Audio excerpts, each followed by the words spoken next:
Hello friends, this is चेतन। आपने ये news सुनी होगी कि पिछली तिमाही में हमारी जो इकोनॉमिक ग्रोथ है वो 8.5% दर्ज की गई। भारत की अर्थव्यवस्था के लिए बहुत पॉजिटिव बात है, जो कि आरबीआई के अनुमानों से भी बेहतर है, जिसने कहा था कि हमारी ग्रोथ लगभग 7.5% होगी। लेकिन इसकी वजह क्या है फ्रेंड्स? इस ग्रोथ के 3 मेजर रीजन हैं। फर्स्ट, विनिर्माण क्षेत्र का बेहतर प्रदर्शन, यानी जो मैन्युफैक्चर सेक्टर है उसने काफ़ी ठीक प्रदर्शन किया। फिर है टैक्स कलेक्शन का अच्छा होना और सब्सिडी के खर्चों में कमी। ये 3 मुख्य कारण हैं जिसके चलते हमारी जो ग्रोथ है वो 8.5% रही। लेकिन इस बार भारत की अर्थव्यवस्था के साथ कुछ दिक्कत हो गई, क्योंकि हमारी जो कोर इंडस्ट्री है, जिसे हम बुनियादी उद्योग कहते हैं, उसमें गिरावट दर्ज की गई। आपको नाम पता है कोर इंडस्ट्री के? चलो मैं बता देता हूँ। कोयला, स्टील, इलेक्ट्रिसिटी, कच्चा तेल, रिफाइनरी, प्राकृतिक gas, fertiliser and cement. Friends, जो कोर इंडस्ट्री होती है वो हमारी अर्थव्यवस्था के आधार माने जाते हैं। अगर उनमें सुस्ती नजर आती है तो भारत की अर्थव्यवस्था के लिए बहुत चिंता की बात होती है, क्योंकि अगर ये कमजोर होते हैं तो हमारा जो लक्ष्य है 5 ट्रिलियन इकोनॉमी बनने का, वो टाइम से पूरा नहीं हो पाएगा। लेकिन जो हमारी कोर इंडस्ट्री कमजोर हुई है उसके पीछे क्या कारण है फ्रेंड्स? इसके पीछे कारण है कि हमारे कोर सेक्टर पर जियोपॉलिटिक्स का डायरेक्ट इम्पैक्ट पड़ता है।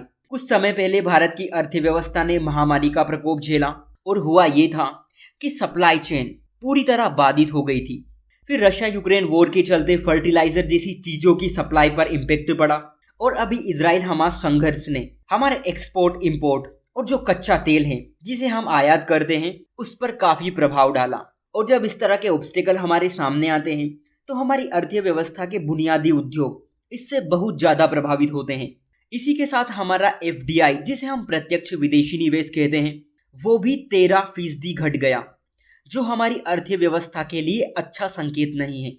क्योंकि जब हमारी इंडस्ट्रियल एक्टिविटी ठप पड़ चुकी थी उस समय भारत के कृषि क्षेत्र ने इकोनॉमी को स्टेबल रखा था।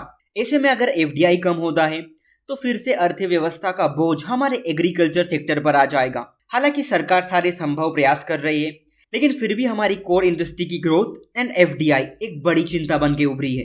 लेकिन एक बड़ा सवाल ये भी उठता है कि हमारी इतनी ऊंची विकास दर होने के बावजूद लोगों की जो परचेसिंग पावर है, यानी क्रय शक्ति क्षमता, क्यों नहीं बढ़ रही? क्योंकि अगर ये नहीं बढ़ती तो हमारे डोमेस्टिक मार्केट पर इसका बुरा असर पड़ेगा, और पड़ भी रहा है। लोगों का घरेलू खर्च पहले से ज्यादा हो गया और इनकम उस हिसाब से नहीं बढ़ी। ऐसे में जो हमारी सरकार है उन्हें इसे भी प्राथमिकता में रखना चाहिए कि लोगों की जो परचेसिंग पावर है वो बढ़े, तभी हम सही मायने में लोगों को गरीबी के जाल से बाहर निकाल पाएंगे। फिर एक न्यूज़ ये थी कि जो हमारी आईटी मिनिस्ट्री है उसने ये कहा कि जनरेटिव एआई प्लेटफॉर्म को डीप फेक सर्विस प्रोवाइड करने से पहले सरकार की मंजूरी लेनी होगी। सरकार का एक अच्छा कदम हम मान सकते हैं, क्योंकि आपने देखा होगा कि जनरेटिव एआई का दुरुपयोग किस तरह से किया जा रहा है। सरकार का ये कदम एक सैंडबॉक्स अप्रोच को इंट्रोड्यूस करता है।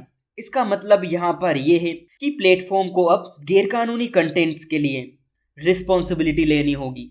फिर आपके लिए एक क्वेश्चन है कि टेक्नोलॉजी वाइल्ड लाइफ प्रोटेक्शन, यानी वन्य जीवों के संरक्षण में किस तरह भूमिका निभा सकती है?